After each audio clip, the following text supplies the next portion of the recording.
So Paul was a really close friend of mine, and I had the privilege... Phil, can you just lift up the mic and speak right in so the people downstairs can hear? Alrighty. Right into the mic. So Paul was a really close friend of mine, and really kind of took me under his wing. My father passed away 2 days before my 14th birthday, and yeah, Paul was a mentor to me. I had the privilege of traveling to Nigeria, Bermuda, and England with him, and it's a huge weight to try and summarize his retirement years, talk about his life, but I'll try my best. How did Paul spend his retirement years? Well, I hope that by the end of this I can give you an answer. There are so many excuses that we use in our daily lives to justify our poor treatment of others, to validate our willingness to ignore the needs of our fellow human beings. She's too tall, he's too fat, her skin is too dark, he has a funny accent, they are of a different religion. The list goes on and on. Well, I'm here to tell you today that Paul James Delaney didn't believe in any of that. Whether you look at Paul's time spent with the international students at Trent as alumnus in residence, his involvement with his local Peaceworks group, his guest lectures at numerous churches, schools, and galas, the family histories that he wrote and published, or even just your own personal experiences with him, it is abundantly clear that Paul was a man filled with love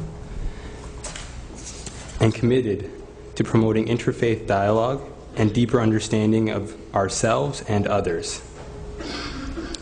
You hopefully noticed that when I was talking about Paul's accomplishments, I didn't refer to any of those things as work. This is because for Paul, they were not work. I, like many of you, can recall numerous conversations where Paul expressed his profound love for the people of Sierra Leone and Nigeria. He expressed his profound love for his extended family in the Trent International Program, also known as TIP. Paul derived great joy from attending TIP events, getting to know the international students, and of course, eating international food. As Paul wrote in one email to me, he particularly loved attending the convocation ceremonies of the international students. He loved this because it allowed him to support and encourage students whose families could not make the long and expensive trip from abroad. Paul regularly gave not only his money, but most importantly his time to his friends and a variety of charitable organizations. Whenever I would visit him, he would say, "I can't afford to pay for your bus tickets, but if you come up, I will cover your food." That was our arrangement. Those were the conditions that allowed me to visit once or twice every 2 or 3 months for the last 4 years. If someone you loved was sick, Paul would call you or send you an email or a card. If you had an achievement to celebrate, say a graduation, a birth, a marriage, whatever it was, Paul was celebrating with you. If you suffered a great loss, Paul would grieve with you.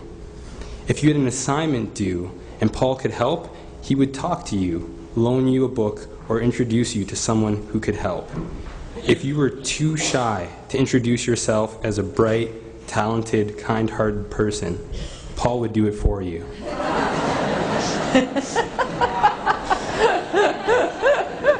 So, in short, how did this man, Paul, Mr. D, Uncle Paul James Delaney, spend his retirement years?